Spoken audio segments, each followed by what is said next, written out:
Okay, how we doing? Too far on my shirt. He the greatest on the court. I'm the greatest on the purse. Going for the fourth ring like it was his first. Gotta get the gleam.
What's up, y'all?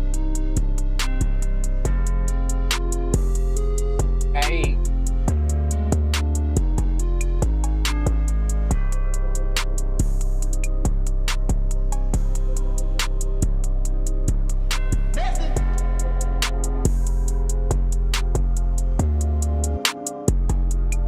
Alright. Oh, but it's probably gonna be a quick stream. We'll see.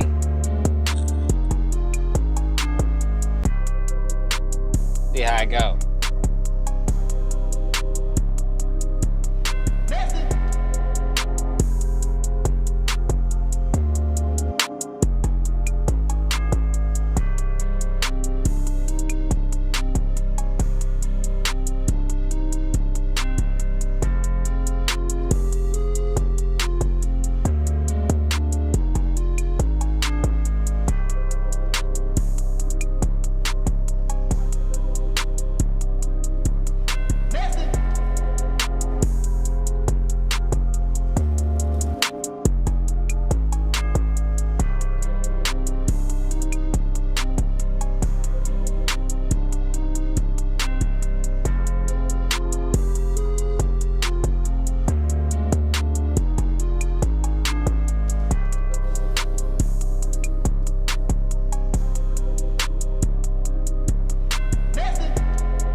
Had to get a bucket first, real quick.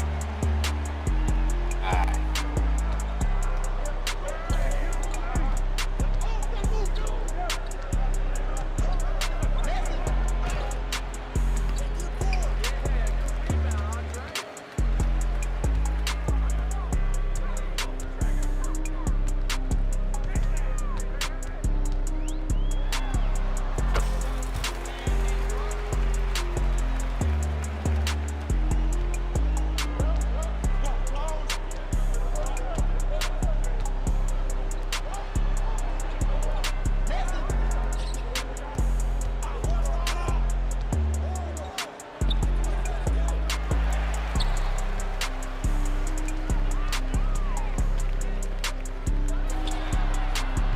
I let it go too early.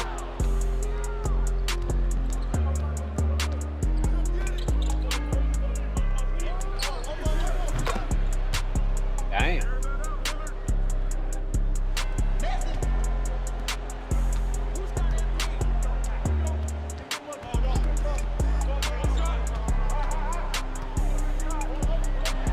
Hey.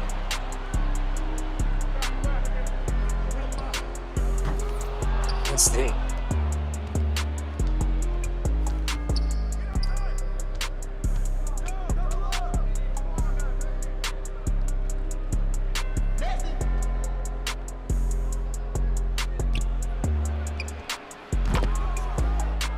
Damn, the Blazers trying to cook up.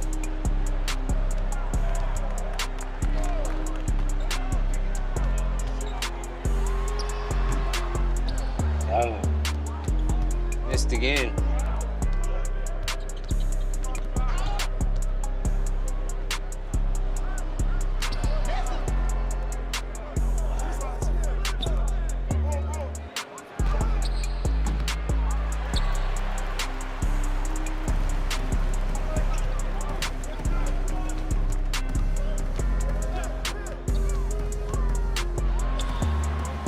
Come on, I can't make nothing.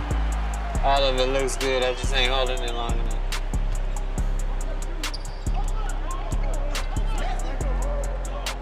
Dang. Oh yeah, I got the floater badge. I'm gonna start trying to do that shit.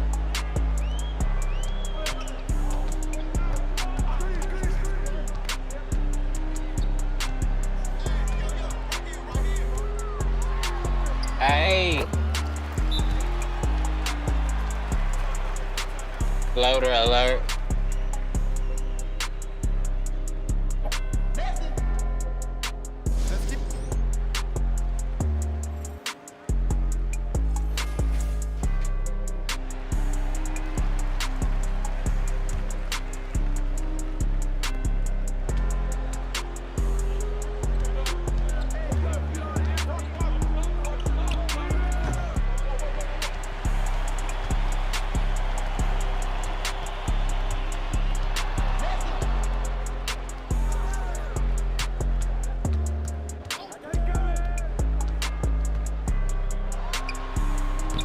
Oh. That was a good move, dog.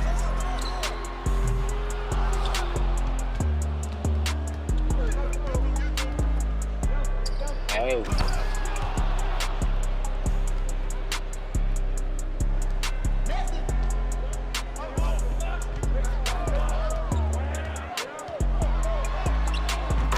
Another floater.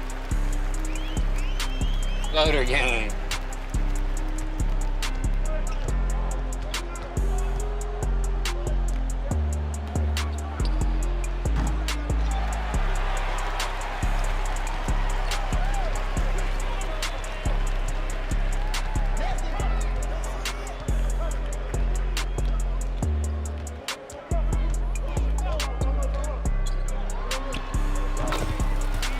Hey, that should look good, but I gotta get the floater though.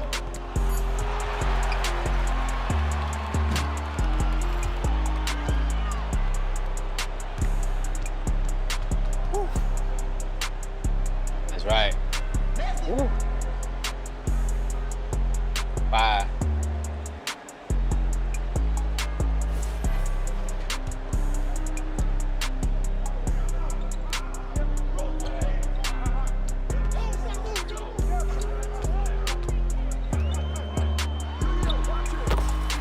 Hey.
That's on me every time.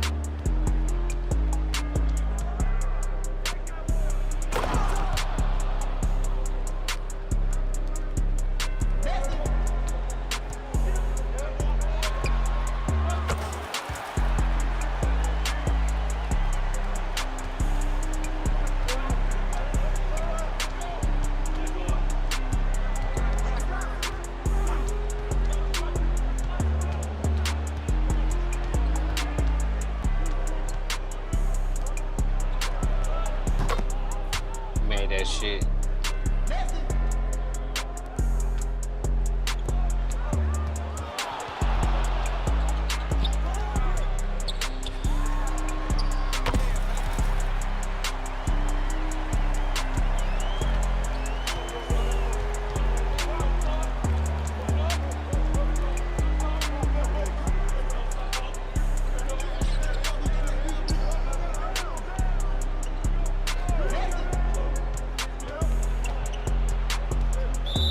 What?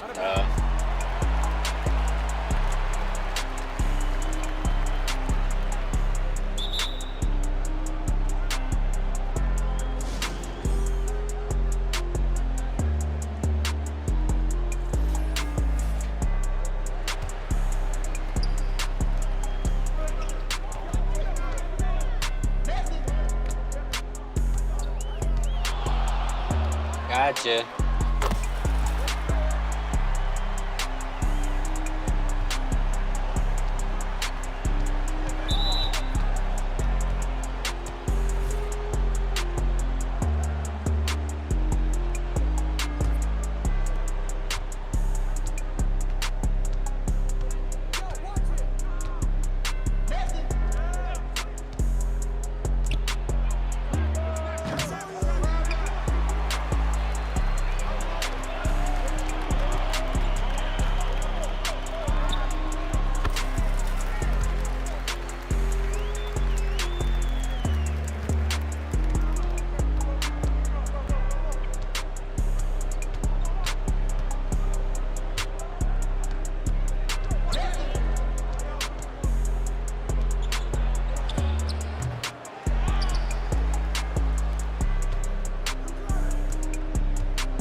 Got him.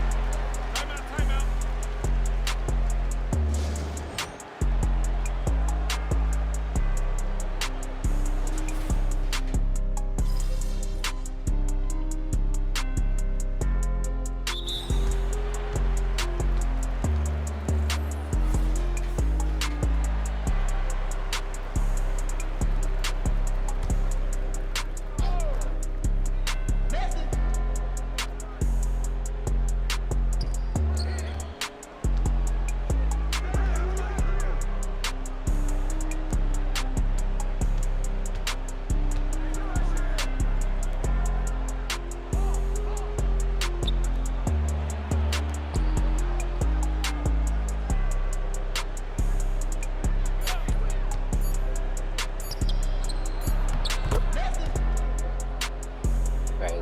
Easy.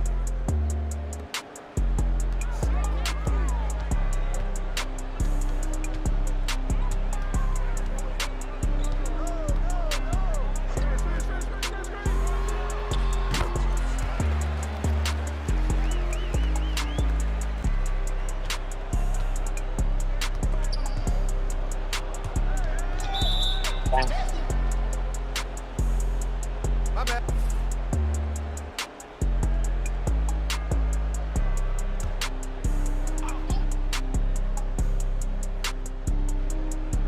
Fucking defense. Oh shit.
can be activated.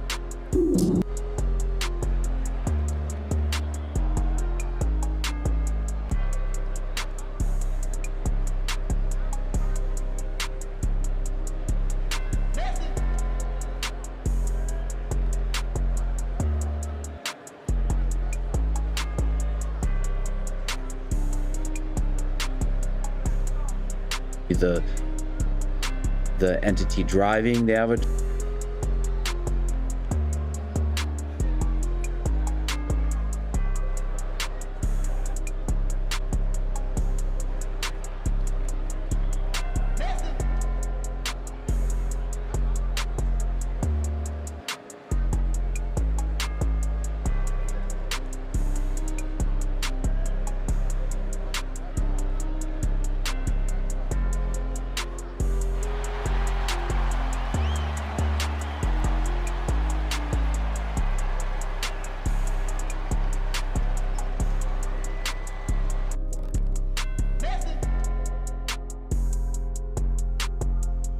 Up, I'm already.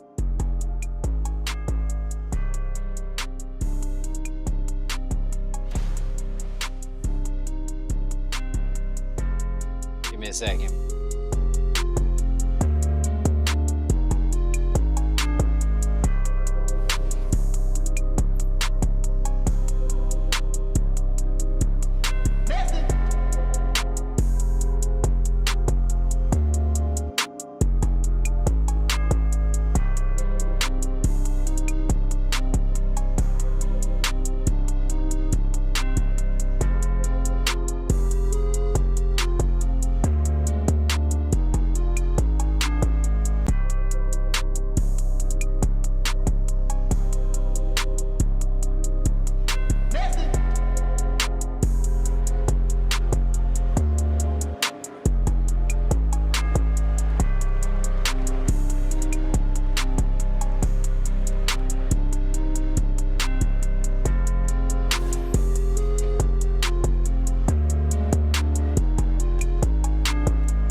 That's the shit I need right quick. Hold on.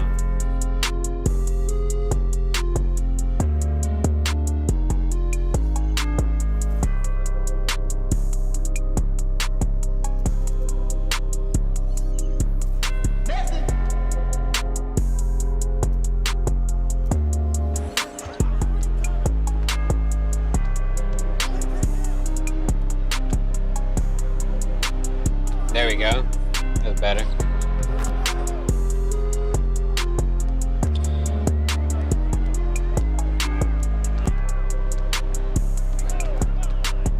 Hey, look at it.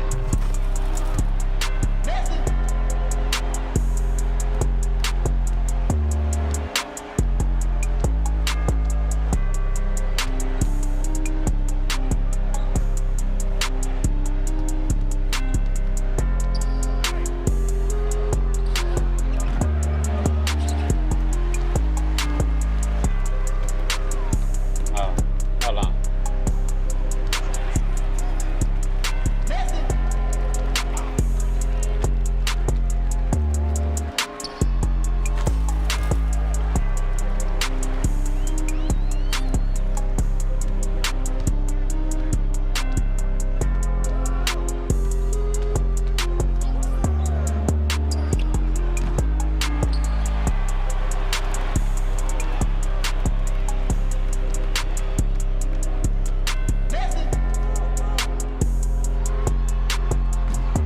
That's it though.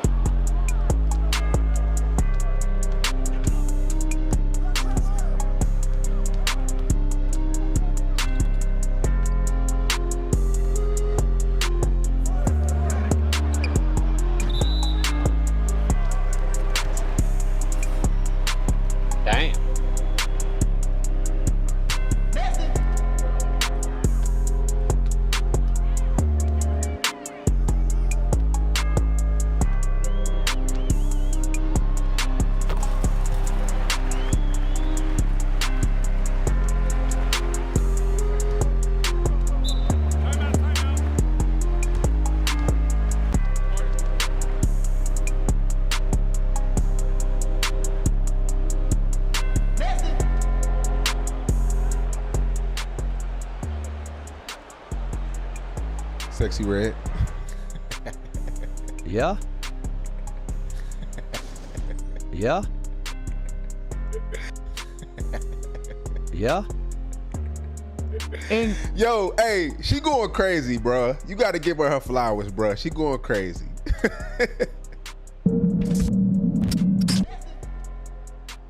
Sexy Red.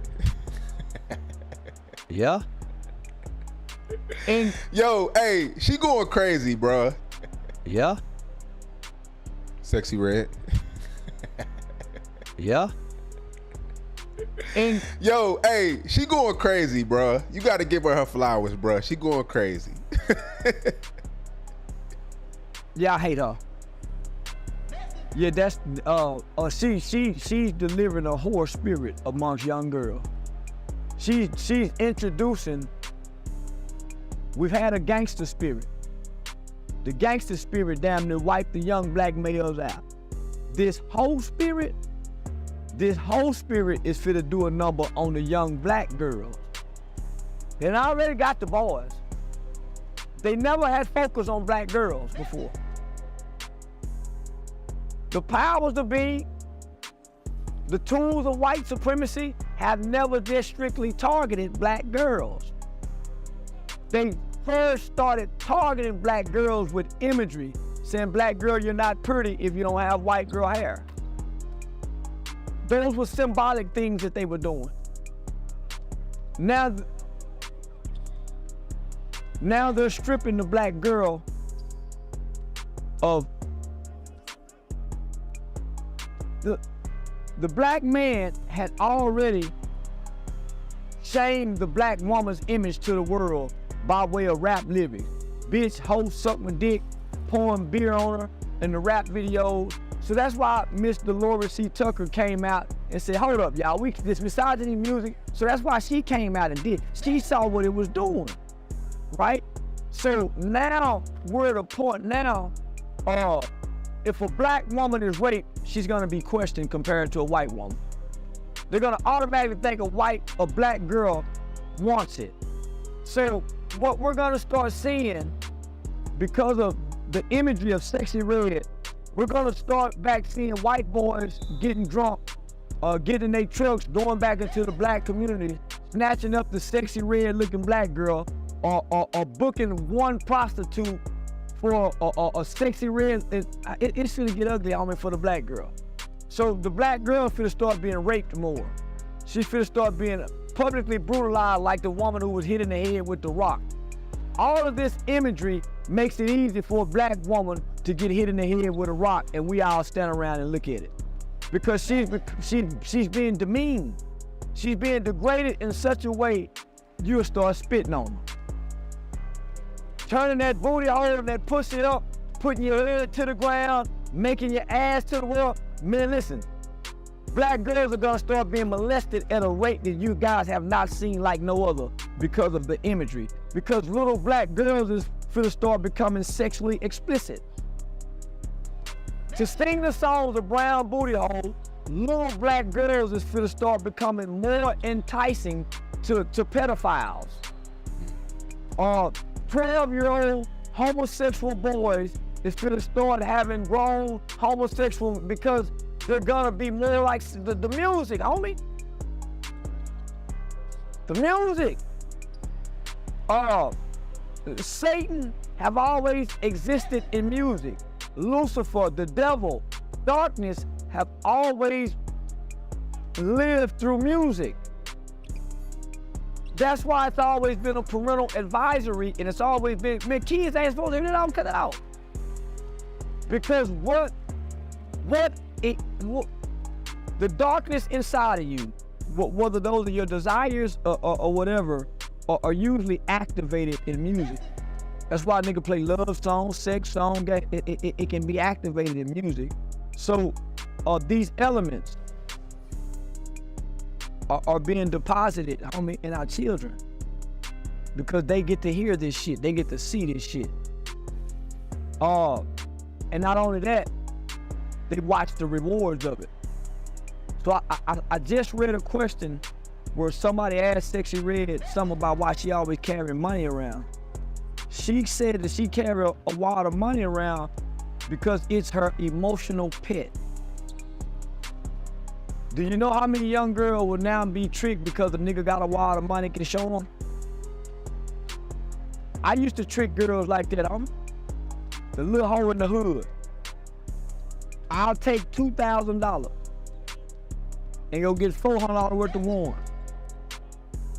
$200 worth of five, some 20s and 10s, and I'll make $2,000 look like $20,000 to a poor motherfucker. So we don't know, the kids don't know that a black motherfucker walk around with a wad of money but really don't have no power, because cash money have become really obsolete.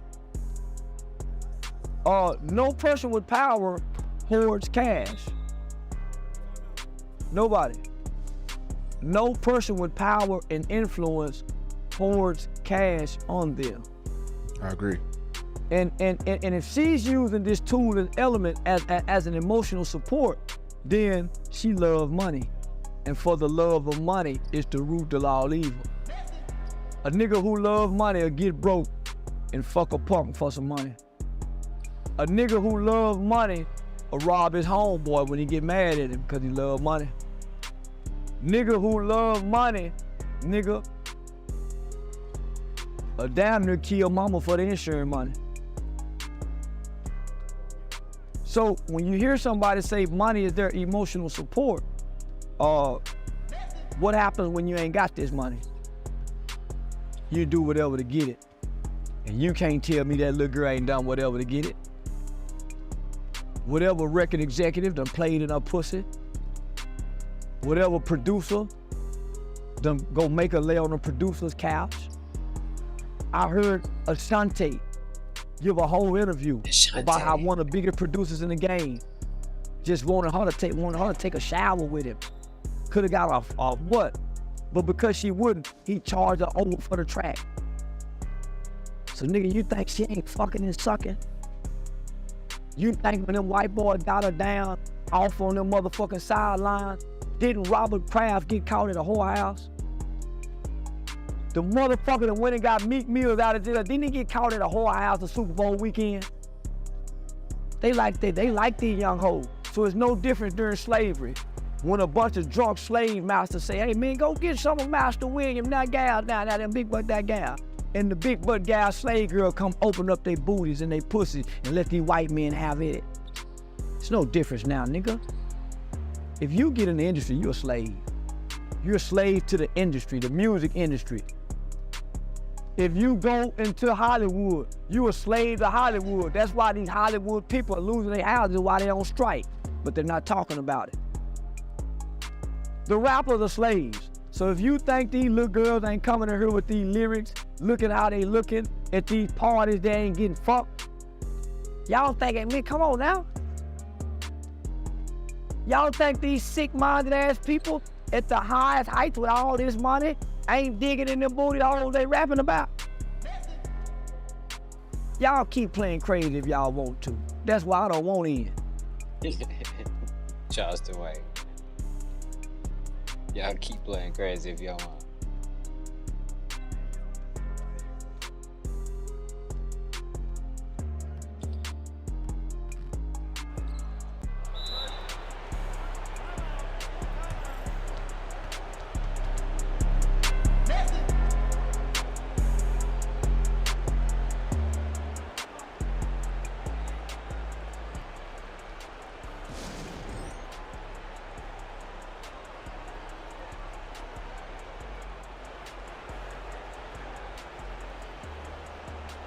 What the fuck is that?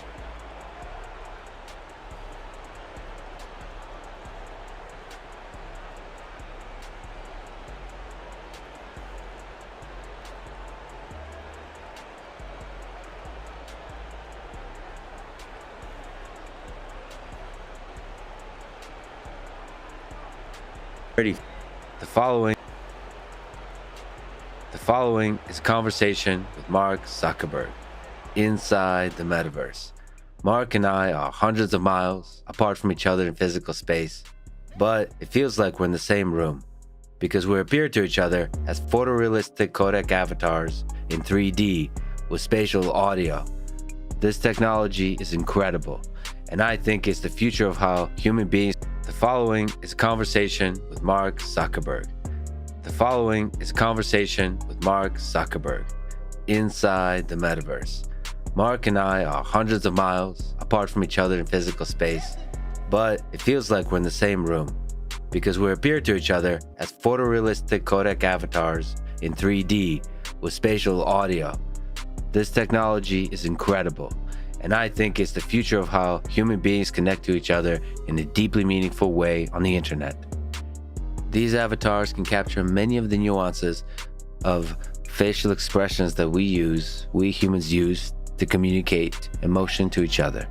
Now I just need to work on upgrading my emotion expressing capabilities of the underlying human. This is the Lex Friedman Podcast, and now, dear friends, here's Mark Zuckerberg.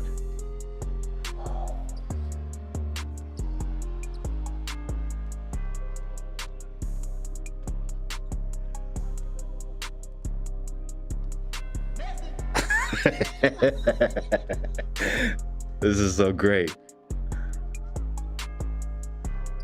Lighting change? Wow. Yeah, we can put the light anywhere. And it doesn't feel awkward to be really close to you. No, it does. I moved you back a few feet before you got into the headset. You were like right here. I don't know if people can see this, but this is incredible. The realism here is just incredible. Where am I? Where are you, Mark? Where are we? You're in Austin, right? No, I mean this place. We're shrouded by darkness with ultra realistic face, and it just feels like we're in the same room.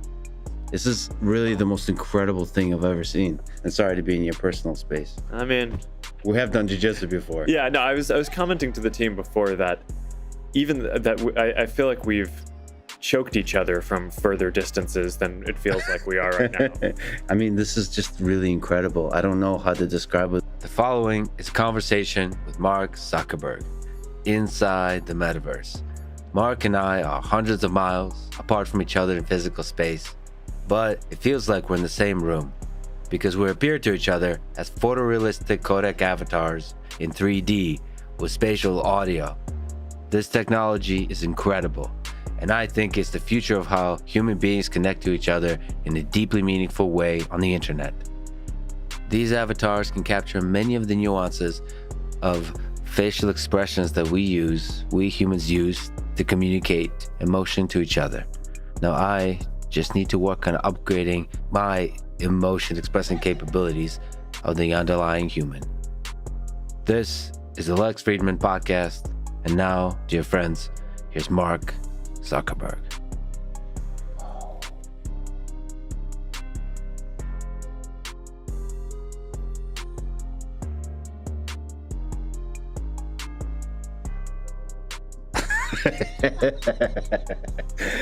This is so great. Lighting change?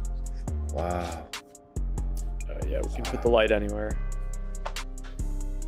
And it doesn't feel awkward to be really close to you. No, it does. I moved you back a few feet before you got into the headset. You were like right here. I don't know if people can see this, but this is incredible. The realism here is just incredible. Where am I? Where are you, Mark? Where are we? You're in Austin, right? No, I mean this place. We're shrouded by darkness with ultra realistic face, and it just feels like we're in the same room.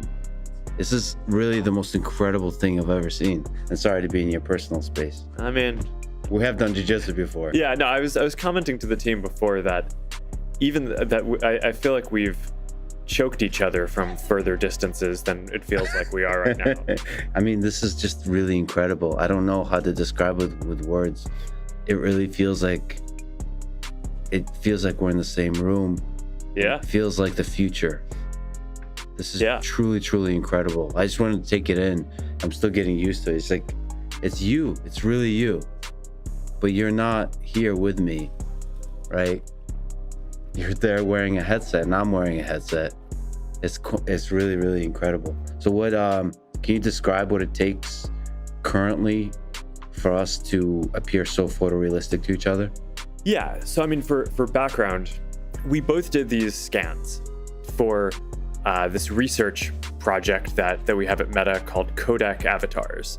And the idea is that instead of our avatars being cartoony, and instead of actually transmitting a video, what it does is we've sort of scanned ourselves and a lot of different expressions, and we've built a computer model of sort of each of our faces and bodies and the different expressions that we make, and collapse that into a codec that then, when you have the headset on your head, it sees your face, it sees your expression, and it can basically send an encoded version of what you're supposed to look like over the wire. So in addition to being photorealistic, it's also actually much more bandwidth efficient than transmitting a full video, or especially a 3D immersive video of a whole scene like this.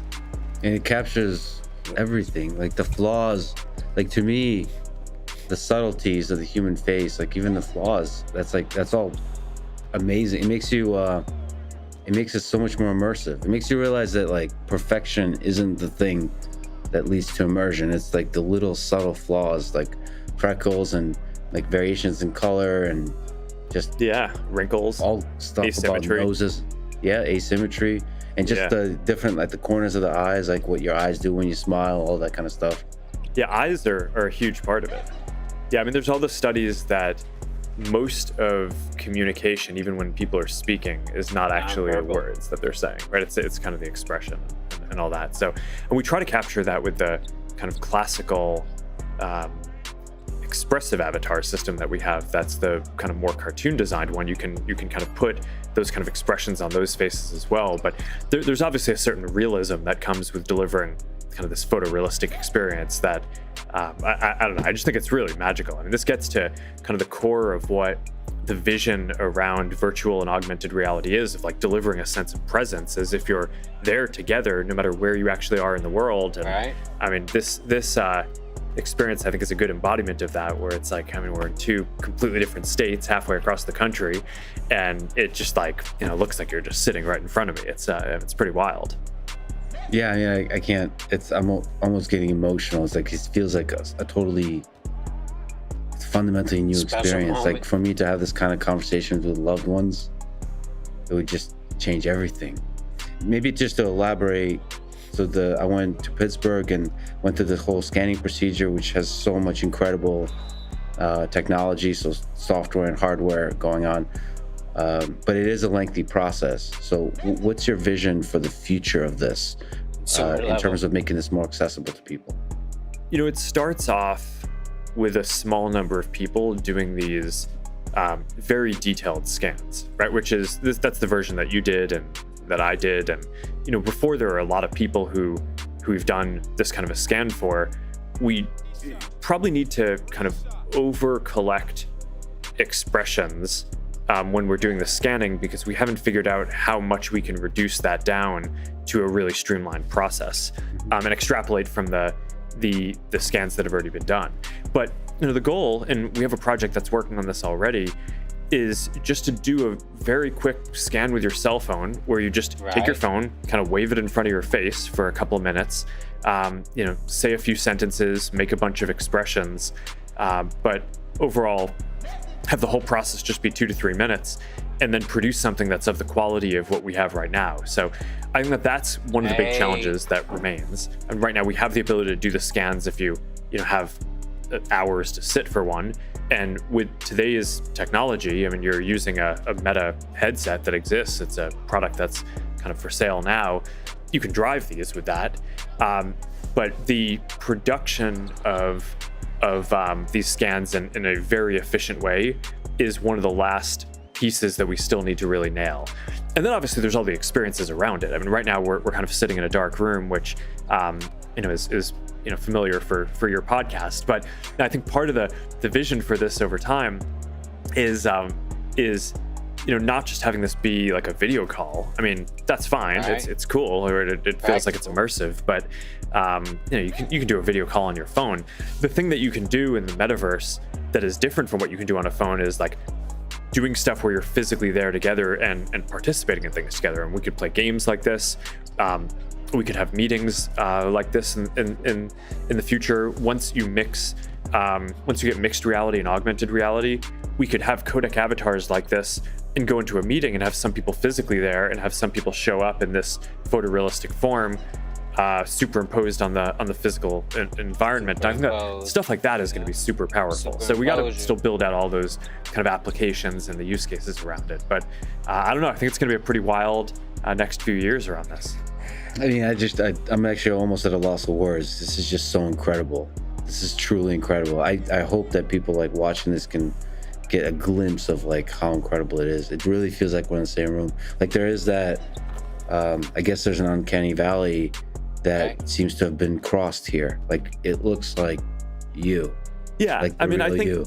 There's still a bunch of tuning that I think we'll want to do where different people emote to different extents, right? So I think one of the big questions is, like when you smile, how wide is your smile and how wide do you want your smile to be? And I think getting that to be tuned on a per person basis is going to be one of the things that we're going to need to figure out. It's like, to what extent do you want to give people control over that? Some people might try to, might prefer a version of themselves that's more emotive in their avatar than their actual face is. So for example, I always get a lot of critique and shit for having like a relatively stiff expression. But I mean, I might feel pretty happy, but just make a pretty small smile. So I mean, maybe for me, I would. It's actually, it's like I'd want to have my avatar really be able to better express like how I'm feeling than how I can do physically. So I think that there's a question about how you want to tune that. But overall, yeah, I mean, we want to start from the baseline of capturing how people actually emote and express themselves. And I think the initial version of this has been pretty impressive. And like you said, I do think we're kind of beyond cool. the uncanny valley here, where it does feel like you. It doesn't feel weird or anything like that. Exactly. I mean, that's going to be the meme that the two most monotone people are in a metaverse together. I know, right? But I think that actually makes it more difficult. Like the amazing thing here is that the subtleties of the expression of the eyes, people say I'm monotone and emotionless, but I'm not. It's just this, maybe my expression of emotion is more subtle usually, like with the eyes. And that's one of the things I've noticed is just how expressive the subtle movement of the corners of the eyes are in terms of displaying happiness or boredom or all that kind of stuff. I am curious to see, just because I've never done one of these before. I've never done a podcast as one of these codec avatars. Right.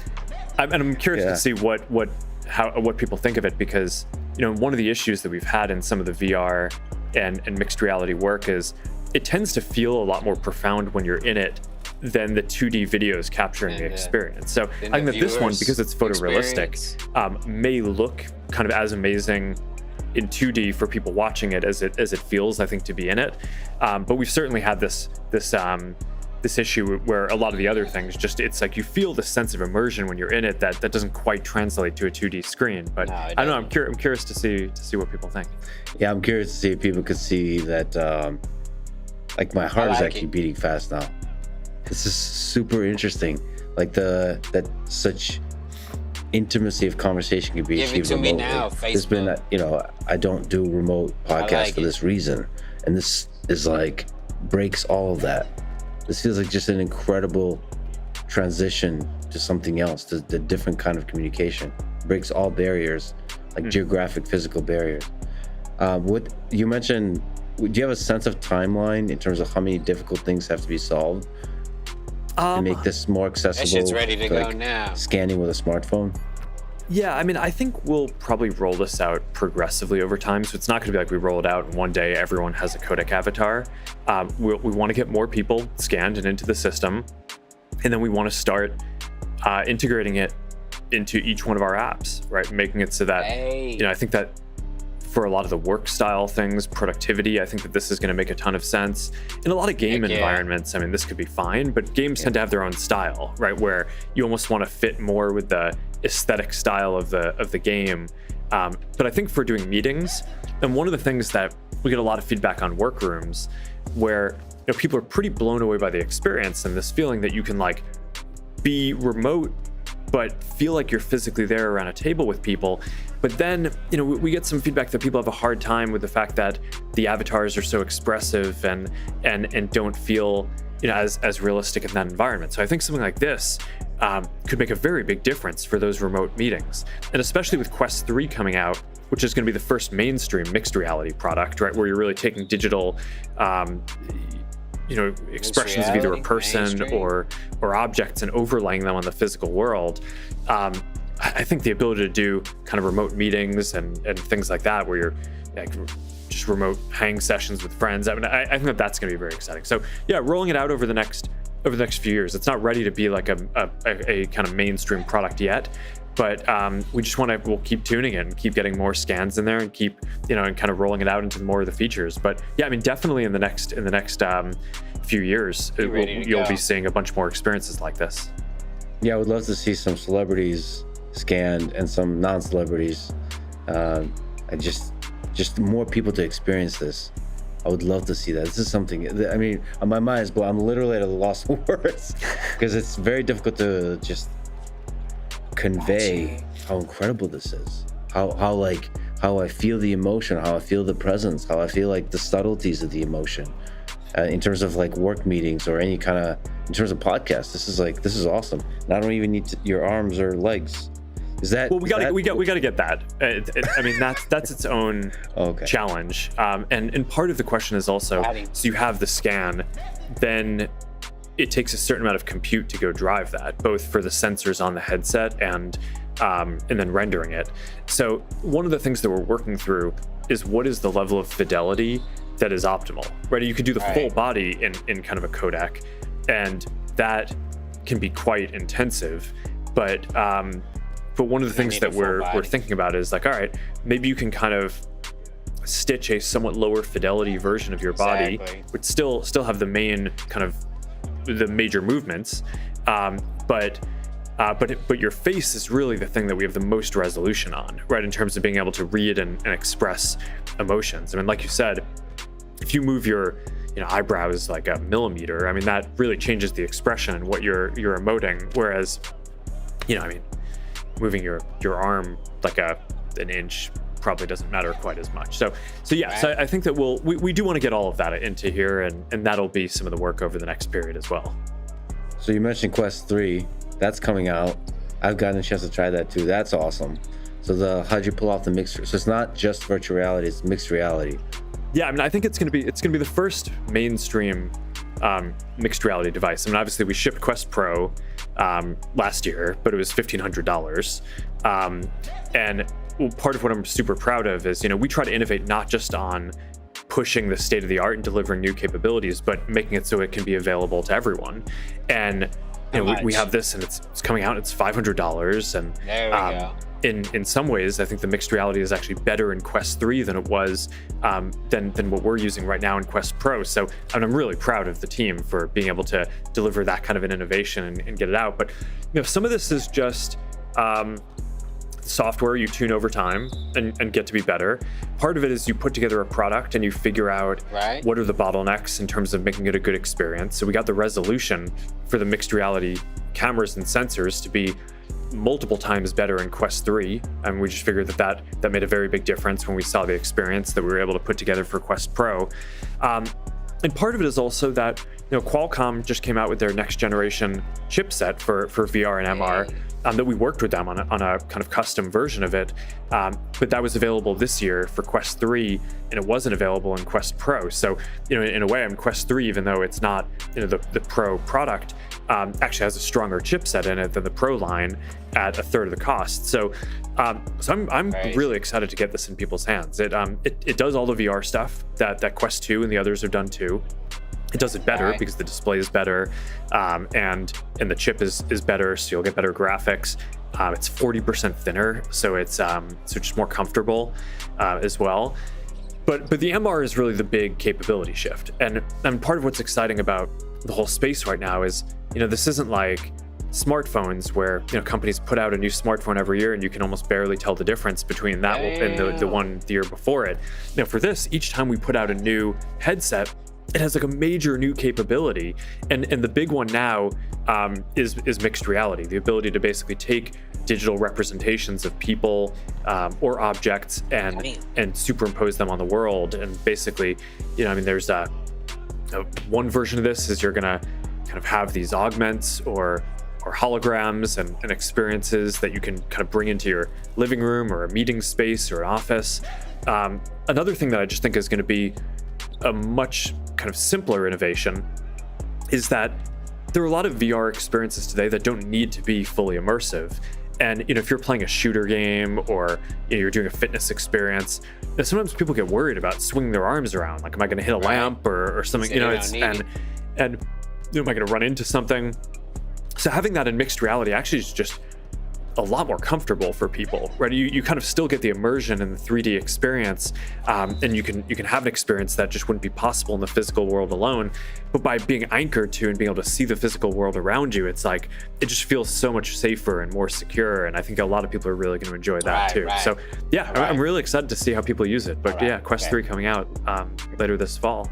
Thanks. Yeah, and I got to experience it with other people sitting around, and there's a lot of furniture, and so you get to see that furniture, you get to see those people, and you get to see those people like enjoy the ridiculousness of you like swinging your arms. I mean, presumably they're friends of yours, even if they make fun of you. There's a lot of love behind that, and that I got to experience that. So that's a really fundamentally different experience than just pure VR with zombies coming out of walls. Yeah, it's like someone shooting at you and you hide behind your real couch in order to duck the fire. Yeah, it's incredible how it's all integrated, but also like subtle stuff like in a room with no windows, you can add windows to it and you can look outside as the zombies run towards you, but like it's still nice view outside. It's really, and so that's pulled off by having cameras on the outside of the headset that do the pass through. That technology is incredible to do that on a small headset. And it's not just the cameras. You basically need multiple cameras to capture the different angles and sort of the three-dimensional space. And then it's a pretty complex compute problem, an AI problem, to map that to your perspective, right? Because the cameras aren't exactly where your eyes are, because no two people's eyes are you're not going to be in exactly the same place. So you kind of need to get that to line up, and then do that basically in real time, and then generate something that kind of feels natural, and then superimpose whatever digital objects you want to put there. So it's a very interesting technical challenge, and I get it. I think we'll continue tuning this for the years to come as well. But I'm pretty excited to get this out, because I think Quest 3 is going to be the first device like this that millions of people are going to get. That's mixed reality, and it's only when you have millions of people using something that you start getting the whole developer community really starting to experiment and build stuff, because now there are going to be people who actually use it. So I think we'll get, we got some of that flywheel going with Quest Pro, but I think it'll really get accelerated once Quest 3 gets out there. So yeah, I'm pretty excited about this one. Plus there's hand tracking so you don't need to have a control. So the cameras aren't just doing the pass through of the entire physical reality around you. It's also tracking the details of your hands in order to use that for like gesture recognition, this kind of stuff. Tight. Yeah, we've been able to get way further on hand recognition in a shorter period of time than I expected. So that's been pretty cool. I don't know, did you see the demo experience that we built around piano? The piano, learning to play piano. Yeah, it's incredible. That's tight. You're basically playing piano on a table, and that's without any controller. And like how well it matches physical reality with no latency, and it's tracking your hands with no latency, and it's tracking all the people around you with no latency, integrating physical reality and digital reality. That's pretty crazy. Obviously that connects exactly to this Kodak Avatar, which is in parallel, allows us to have ultra realistic copies of ourselves in this mixed reality. It's it's all converging towards like an incredible digital experience in the metaverse. To me, obviously, Right. I love the intimacy of conversation, so even this is awesome. But do you have other ideas of what this unlocks, of like something like Codec Avatar unlocks in terms of applications, in terms of things we're able to do? Well, there's what you can do with avatars overall in terms of superimposing digital objects on the physical world. And then there's kind of psychologically, what does having photorealistic do? So I think we're moving towards a world where, we're going to have something that looks like normal glasses, where you can see the physical world, but you also see holograms.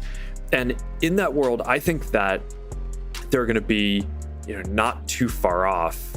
Maybe, by the end of this decade, we'll be living in a world where there are kind of as many holograms when you walk into a room as there are physical objects. And it really raises this interesting question about what are, a lot of people have this phrase where they call the physical world the real world.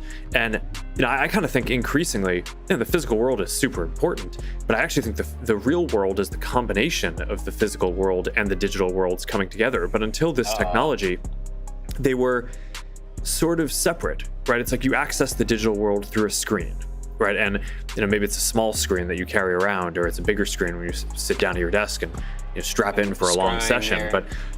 But they're kind of fundamentally divorced and disconnected. And I think part of what this technology is going to do is bring those together into a single coherent experience of what the modern real world is, which is, it's got to be physical because that we're physical beings. So the physical world is always going to be super important. But increasingly, I think a lot of the things that we kind of think of can be digital holograms. I mean, any screen that you have can be a hologram. Any media, Exactly. any book, art, it can basically be just as effective as a hologram as a physical object. Any game that you're playing, a board game or any kind of physical game, cards, ping pong, things like that. They're often a lot better as holograms because you can just kind of snap your fingers and instantiate them and have them show up. It's like you have a ping pong table show up in your living room, but then you can snap your fingers and have it be gone. So that's super powerful. So I think that it's actually an amazing thought experiment of like how many physical things we have today that could actually be better as interactive holograms. But then beyond that, I think the most important thing obviously is people. So the ability to have these mixed hangouts, whether they're social or meetings, where you show up to a conference room, you're wearing glasses, or a headset in the very near term, but hopefully by over the next 5 years, glasses or so, and you're there physically. Some people are there physically, but other people are just there as holograms, and it feels like it's them who are right there. And also, by the way, another thing that I think is going to be fascinating about being able to blend together the digital and physical worlds in this way is we're also going to be able to embody AIs as well. So I think you'll also have meetings in the future where you're basically, maybe you're sitting there physically, and then you have, a couple of other people who are there as holograms, and then you have like Bob the AI, who's an engineer on your team, who's helping with things, and he can now be embodied as a, as a realistic avatar as well, and just join the meeting in that way. So I think that's going to be pretty compelling as well. So then, okay, so what can you do with photorealistic avatars compared to kind of the more expressive ones that we have today? Well, I think a lot of this actually comes down to acceptance of the technology. Right. And because all of the stuff that we're doing, I mean, the motion of your eyebrows, the motion of your eyes, the cheeks, and all of that, there's actually no reason why you couldn't do that on an expressive avatar too. I mean, it wouldn't look exactly like you, but you could make a cartoon version of yourself and still have it be almost as expressive. But I do think that there's this bridge between the current state of most of our interactions in the physical world and where we're getting in the future with this kind of hybrid physical and digital world, where I think it's going to be a lot easier for people to kind of take some of these experiences seriously with the photorealistic avatars to start. And then I'm actually really curious to see where it goes longer term. I could see a world where people stick to the photorealistic and maybe they modify them They to go make them back to a little their bit more metal. interesting, but maybe fundamentally we like photorealistic things. But I can also see a world that once people get used to the photorealistic avatars and they get used to these experiences, that I actually think that there could be a world where people actually prefer being able to express themselves in kind of ways that aren't so tied to their physical reality. And so that's one of the things that I'm really curious about. And I don't know, in a bunch of our internal experiments on this, one of the things that I thought was psychologically pretty interesting is people have no issues blending photorealistic stuff and not. So, we could have for this specific scene that we're in now, we happen to sort of being in a dark room. I think part of that aesthetic decision, I think, was based on the way you like to do your podcast. But we've Yes. done experiences like this where you have like a cartoony background, but photorealistic people who you're talking to. And we seem to, like, people just seem to just think that is completely normal, right? It doesn't bother you. It doesn't feel like it's weird. Another thing that we've experienced with is basically you have a photorealistic avatar that you're talking to, and then right next to them, you have an expressive kind of cartoon avatar.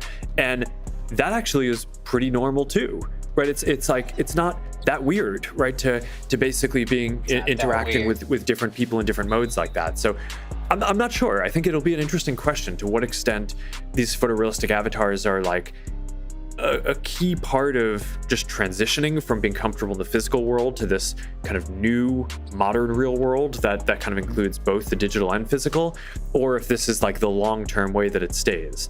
I think that there are going to be uses for both the expressive and the photorealistic over time. I just don't know what the balance is going to be. Yeah, it's a really good, interesting philosophical question. But to me, in the short term, the photorealistic is amazing.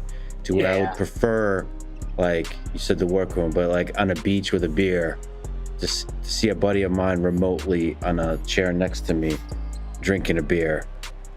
I mean, that, as realistic as possible, is an incredible experience. So I don't want any fake hats on him. I don't want any, just chilling with a friend, drinking beer, looking at the ocean while not being in the same place together. I mean, that experience is just, it's a fundamentally, it's just a high quality experience of friendship. Whatever we seek in friendship, it seems to be present there in the same kind of realism I'm seeing right now. This is totally a game changer. So to me, I can see myself sticking with this for a long time. Yeah, and I mean, it's novel, and it's also a technological feat, right? It's like being able to pull this off is like, it's like a pretty impressive, and I think to some degree it's just this kind of like awesome experience. Yeah. But I'm already, sorry to interrupt, I'm already forgetting that you're not real. Like, this is really, so Well, I am it's novel. this is just an avatar version of me. But That's a but deep here- philosophical It's question, not yes. real. But I mean, here's some of the. So I put this on this morning, and I was like, all right, like, it's like, okay, Who's so it by? my hair is a little shorter in this than my physical hair is right now. I probably need to go get a haircut. And like, and I did happen to shave this morning, but if I hadn't, I could still have this photorealistic avatar that is more cleanly shaven, right? Even if I'm, a few days in, physically. So I do think that there are going to start to be these subtle questions that seep in where the avatar is realistic in the sense of this is kind of what you looked like at the time of capture, but it's not necessarily temporally accurate to exactly what you look like in this moment. And I think that there are going to end up being a bunch of questions that come from that over time that I think are going to be fascinating too. You mean just like the nature of identity of who we are? Are we the people, how people do like summer beach body? People will be, for the scan, they'll try to lose some weight and look their best and sexiest with the nice hair and everything like that. I mean, it does raise the question of, if a lot of people are interacting with the digital version of ourselves, who are we really? Are we the entity driving the avatar, or are we the avatar? Well, I mean, I think our physical bodies also fluctuate and change over time too. So I think that there's a similar question of like, which version of that are we? Right? There's like the, I mean, it's and it's interesting identity question because, all right, it's like, I don't know, it's like weight fluctuates or things like that. It's like I think most people don't tend to think of themselves as the well, I don't know. It's an interesting psychological question. Maybe a lot of people do think about themselves as the kind of worst version. But I think a lot of people probably think about themselves as the best version. And then it's like what you are on a day-to-day basis doesn't necessarily map to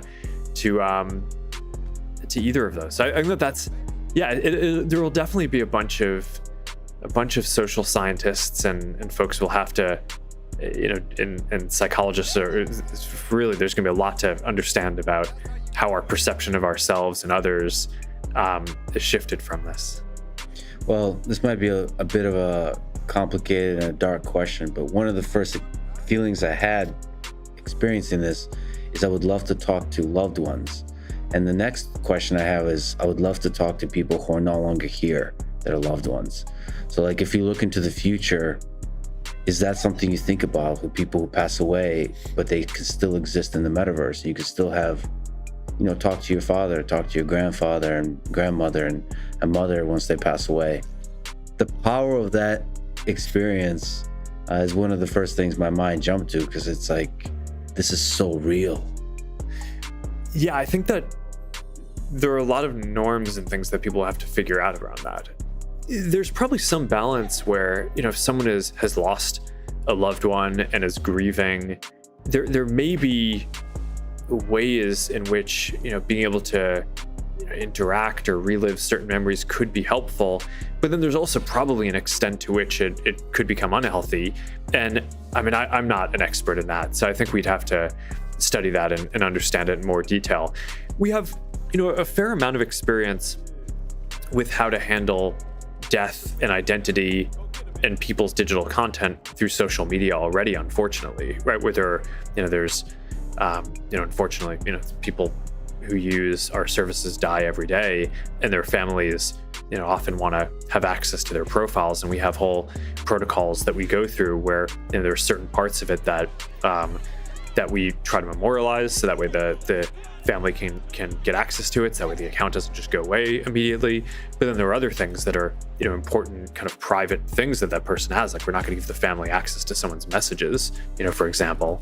So yeah, I think that there's some best practices, I think, from the current digital world that will carry over, but yeah, I think that this will enable some different things. Another version of this is how this intersects with AIs, right? Because, and one of the things that we're really focused on is, we want the world to evolve in a way where there isn't like a single AI super intelligence, but where a lot of people are empowered by having AI tools to do their jobs and make their lives better.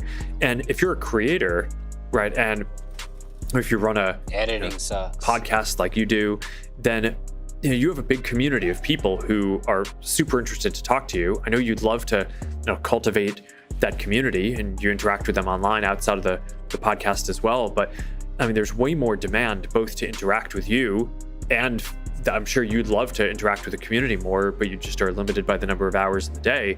So, at some point, I think making it so that you could build an AI version of yourself that could interact with people, not after you die, but while you're here, to help, help people kind of fulfill this desire to interact with you and your desire to build a community.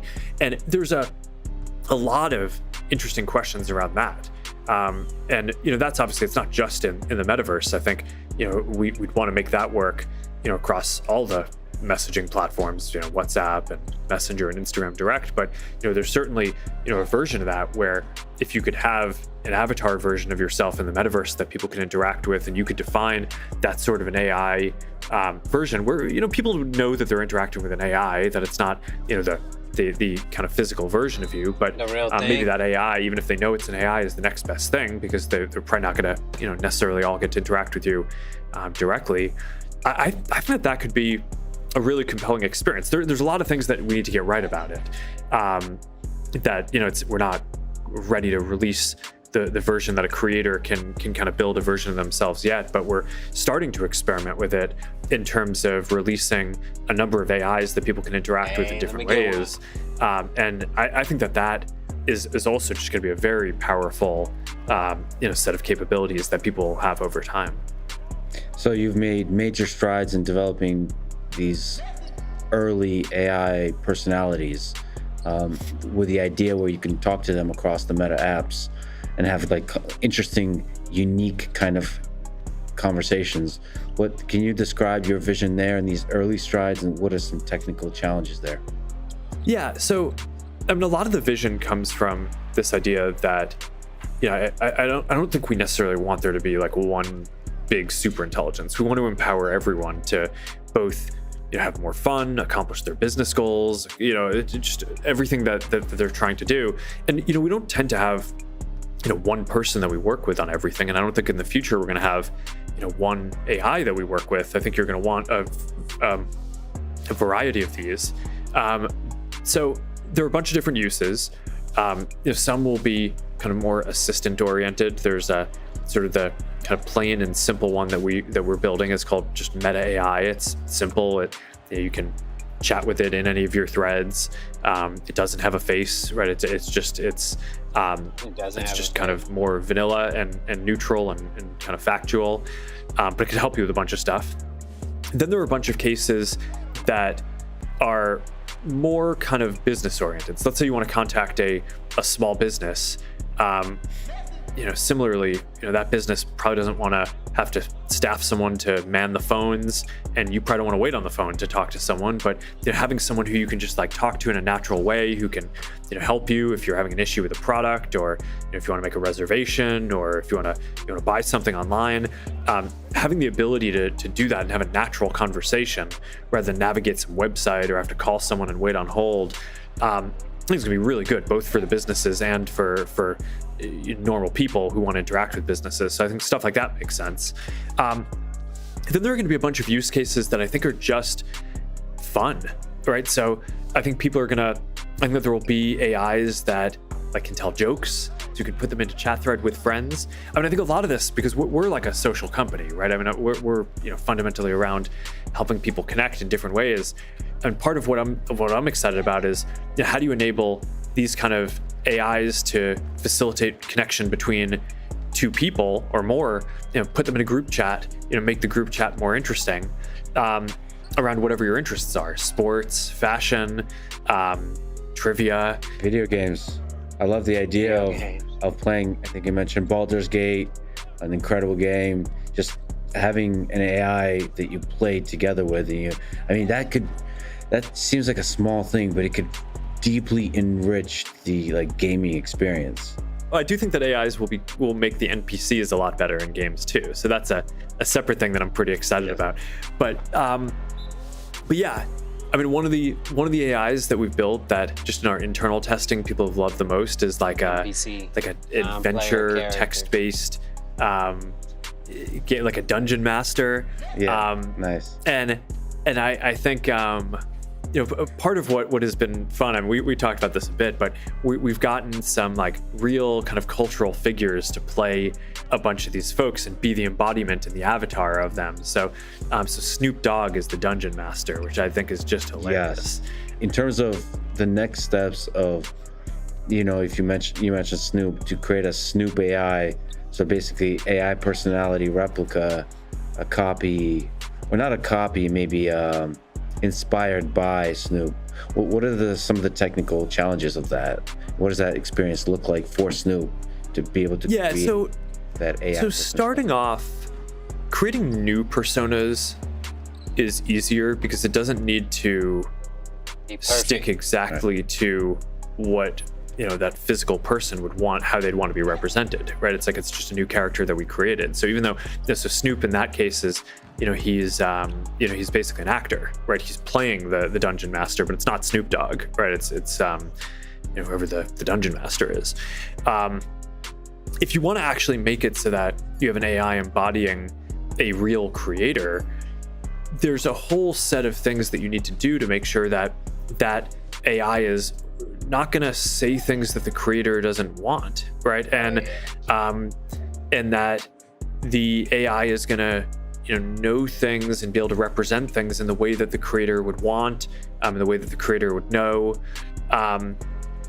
So I think that it's less of a question around like having the avatar express them. I mean, that I think we're, it's like, well, we have our kind of V1 of that we'll release soon, is after Connect, but that'll get better over time.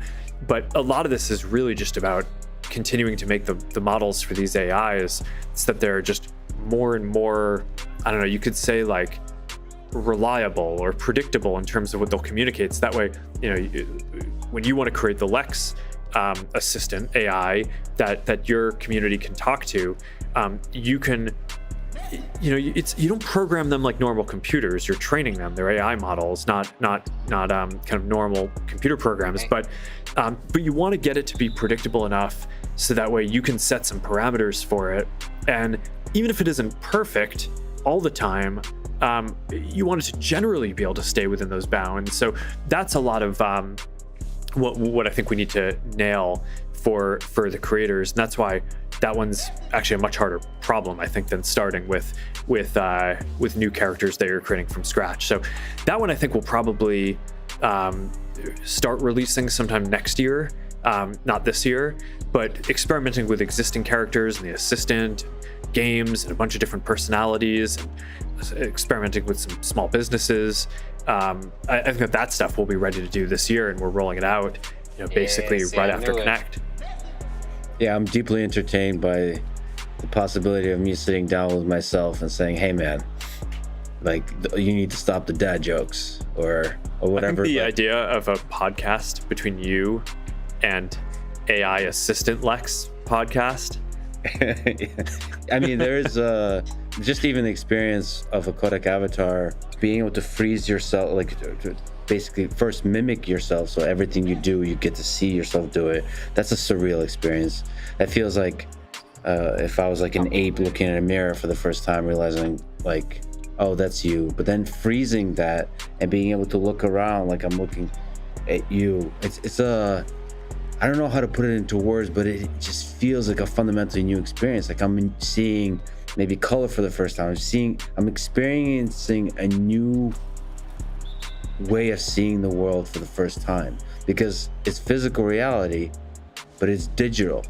Like, and realizing that that's possible is just, it's blowing my mind. It's just really exciting. It's like I lived most of my life, before the internet and experiencing the internet, experiencing voice communication and video communication. You think like, well, there's a ceiling to this, but this is making me feel like, oh, there might be that blend of physical reality and digital reality. That's actually what the future is. Yeah, I think so. It's a weird experience. It feels like the early days of like a totally new way of living. And like, there's a lot of people that kind of complain, well, the internet that's not reality. You need to turn all that off and go, in nature. But this feels like this will make those people happy, I feel like, because it feels real. The flaws and everything. Feels real. Yeah, well, I mean, a big part of how we're trying to design these new computing products is that they should be physical. Right? I think that's a big part of the issue with computers and TVs and even phones is like, yeah, I mean, maybe you can interact with them in different places, but they're fundamentally like you're sitting, you're still, and I mean, people are just not meant to be that way. I mean, I think you and I have this shared passion for sports and martial arts and doing stuff like that. We're just moving around. It's like so much of what makes us people is like, you move around. We're not just like a brain in a tank, right? It's the human experience is a physical one, and so it's not just about having the immersive expression of the digital world. It's about being able to really natively bring that together. And I do really think that the real world is this mix of the physical and the digital, right? The digital there's too much digital at this point for it to just be siloed to a small screen, but the physical is too important. So you don't want to just sit down all day long at a desk.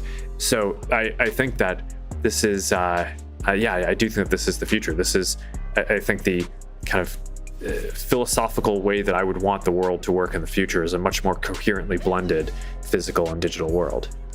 There might be some difficult philosophical and even ethical questions we have to figure out as a society. Maybe you can comment on this. So the metaverse seems to enable, sort of unlock a lot of experiences that we don't have in the physical world. And the question is, like, what is and isn't allowed in the metaverse? You know, in video games, we allow all kinds of crazy stuff. And in physical reality, you know, a lot of that is illegal. So where's that line? Where's that gray area between video game and physical reality? Do you have a sense of that?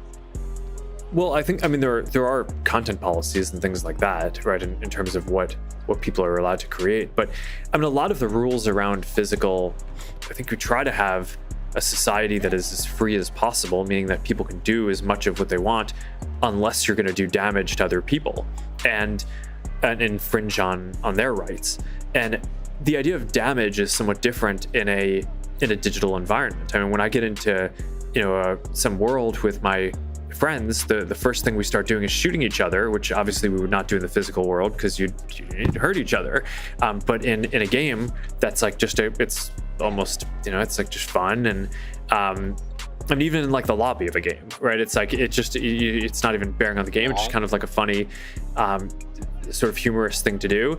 So it's like, is that problematic? I don't think so, because it's fundamentally, you're not causing harm in that world. So I think that the, part of the question that I think we need to figure out is, what are the ways where things could have been harmful in the physical world that we will now be freed from that, and therefore there should be fewer restrictions in the digital world.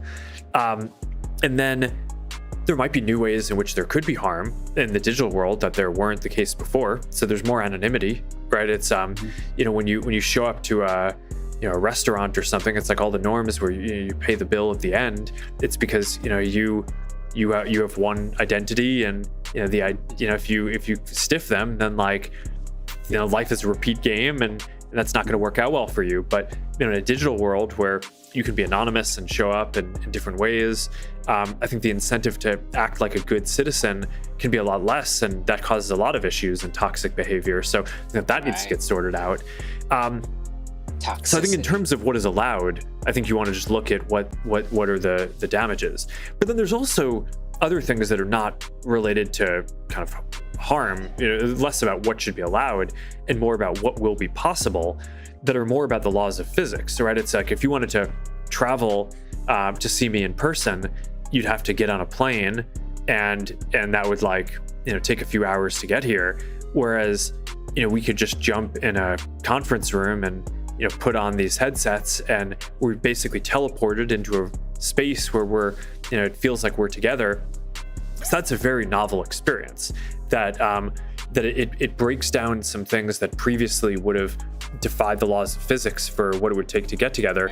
And I think that will create a lot of new opportunities, right? So, and one of the things that I'm curious about is, you know, there are all these debates right now about, you know, remote work or people being together. And, you know, I think this gets us a lot closer to being able to work physically in different places, but actually have it feel like we're together.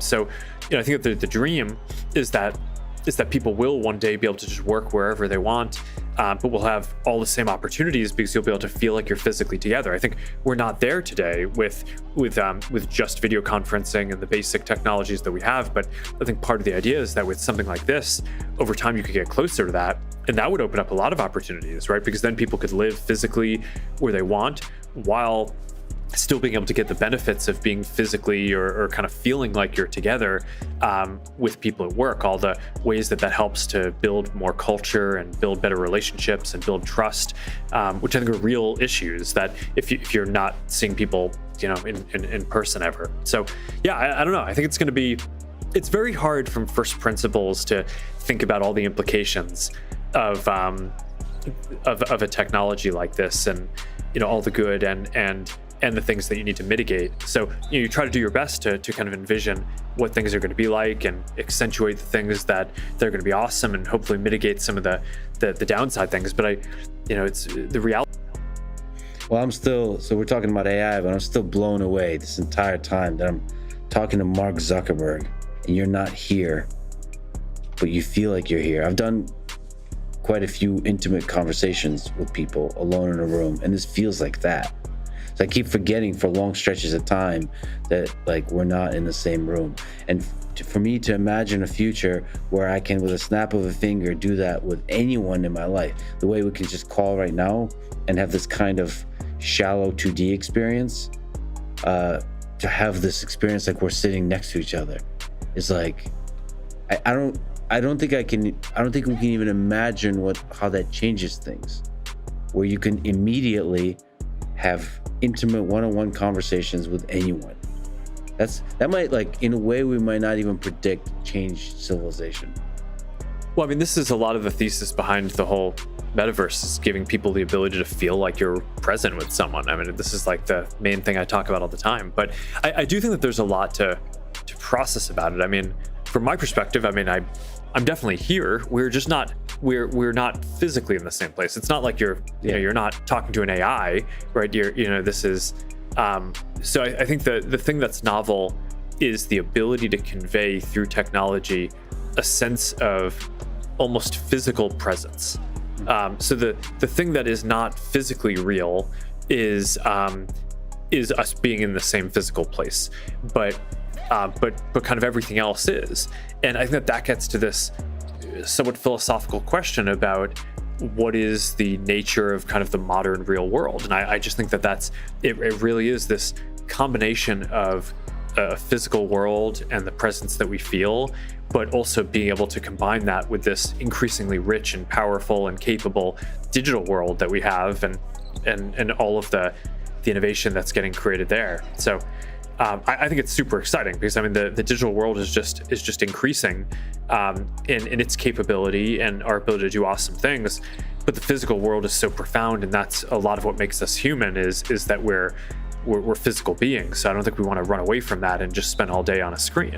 And that's like, it's one of the reasons why I care so much about helping to shape and accelerate these future computing platforms. I just think this is so powerful, and it's even though the current version of this is like you're wearing a headset, I just think this is going to be by far the most human and social computing platform that has ever existed. And I know that's what makes me excited. Yeah, I think just to linger on this kind of changing nature of reality, like of what is real, maybe shifting it towards the sort of consciousness. So what is real is the subjective experience of a thing that makes it feel real, versus necessarily being in the same physical space, because it feels like we're in the same physical space. Yeah. And that the conscious experience of it, that's probably what is real, not like that the space-time, like the physics of it. Like you're basically breaking physics and focusing on the consciousness. That's what's real. Just whatever's going on inside my head. But there are a lot of social and psychological things that go along with that experience that was previously only physical presence, right? I think that there's like an intimacy, a trust, there's a level of communication, because so much of communication is nonverbal and is based on expressions that you're kind of you're sharing with someone when you're in this kind of environment. And before, those things would have only been possible had I gotten on a plane and flown to Austin and sat physically with you in the same place. So I think we're basically shortcutting those laws of physics and delivering the social and psychological benefits of being able to be present and feel like you're there with another person, which I think are real benefits to anyone in the world. And I think that, like you said, I think that is going to be a very profound thing. And that a lot of that is, that's the promise of the metaverse, and what, why, I think that that's the next frontier for what we're working on. I started working on social networks when they were primarily text, where the first version of Facebook, your profile, you had one photo and the rest of it was like lists of things that you were interested in. And then we kind of went through the period where we were doing photos, and now we're kind of in the period where most of the content is video. But there's a clear trend where, over time, the way that we want to express ourselves and kind of get insight and content about the world around us gets increasingly just richer and more vivid. And I think the ability to be immersed and feel present with the people around you, or the people who you care about, is, from my perspective, clearly the next frontier. It just so happens that it's incredibly technologically difficult, right? It requires building up these new computing platforms and completely new software stacks to deliver that. But I mean, I kind of feel like that's what we're here to do as a company. Well, I really love the connection you have through conversation, and so for me, this photorealism is really, really exciting. I'm really excited for this future, and thank you for building it. Thanks to you, and thanks to the amazing Meta teams that I've met, the engineers, and just everybody I've met here. Thank you for helping to build this future, and thank you, Mark, for talking to me inside the metaverse. This is blowing my mind. I can't quite express. I would love to measure my heart rate this whole time. It would be hilarious if you're actually like sitting on a beach right now. I'm not. I'm in a conference room. Okay, well, I'm at a beach and and not wearing any pants. I'm really sorry about that for anyone else who's watching me in physical space. Anyway, thank you so much for talking today. This really blew my mind. It's one of the most incredible experiences of my life. So thank you for giving that to me. Awesome. Glad you got to check it out, and it's always fun to talk. All right, I'll catch you soon. See ya. See you later. This is so amazing, man. This is so amazing. That shit's pretty cool right there.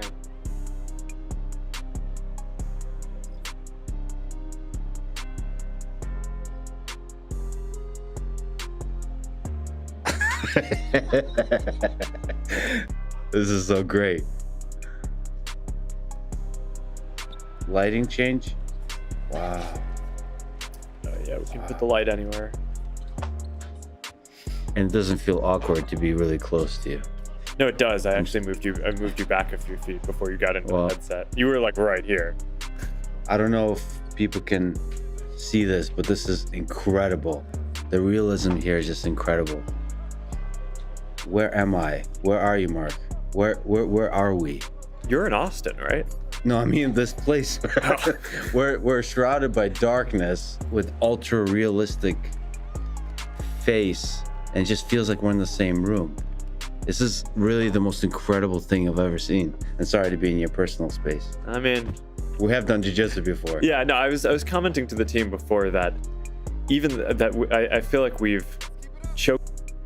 On that note, man, I'm gonna holler at y'all motherfuckers later, man. Peace.